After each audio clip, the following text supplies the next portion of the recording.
Good day, everyone, especially to our professor. Good day, ma'am. Before we proceed to our topic, I'll introduce the reporter of this report. I am J. Tricky Dumasig and my co-reporter, Jan Mike Dialogo. Paraphrasing and purposive communication. In purposive communication, paraphrasing is the skill of restating ideas from a source using your own words, style, and structure without changing the meaning. It is used to show understanding, avoid plagiarism, and communicate information clearly in academic, professional, and workplace settings. Types of paraphrasing. Word level paraphrasing. Changing words with synonyms using simpler or more formal vocabulary. It's used when we're adjusting language for our audience. Number two, sentence level paraphrasing. Changing sentence structure, converting active to passive voice, or vice versa. Help us to make message clearer and more reader-friendly. Number three, ideal level paraphrasing. Rewriting an entire thought or concept in your own style.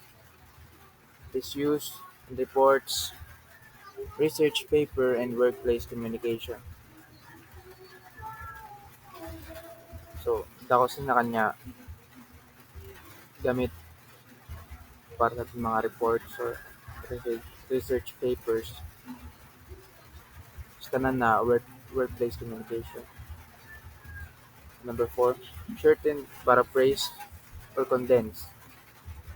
Making long sentences or paragraphs shorter.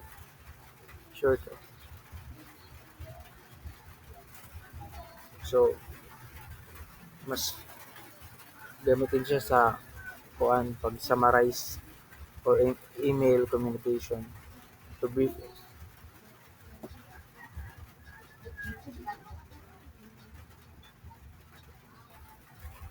Expanded paraphrase, adding clarification or explanation while keeping meaning.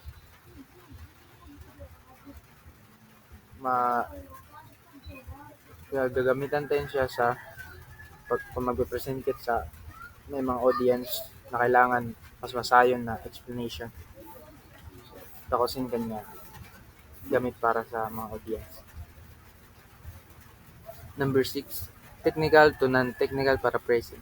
Translating complex technical terms to simple language. Importante din siya para sa pakiki-communicate sa dili expert or general public o sa mga tao. Number seven, combining and splitting paraphrase. Combining several ideas into one clearer statement, breaking down long sentences into shorter ones. Magamitan din siya sa pagklaro sa presentation and reports. Sa ko nga bulig para sa ato. Types of paraphrasing. It's the comprehension of the source materials. It helps avoid progressing by acknowledging the original's others' ideas. It allows writers to adjust the tone and style of the content to fit their own words. It makes complex information clearly and more accessible to readers. Conclusion. In conclusion, paraphrasing is a critical writing skill that allows individuals to express ideas clearly and ethically. It demonstrates understanding, supports originality, and strengthens academic integrity.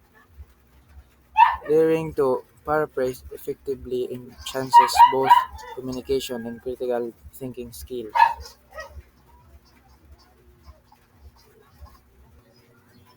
So this is the report.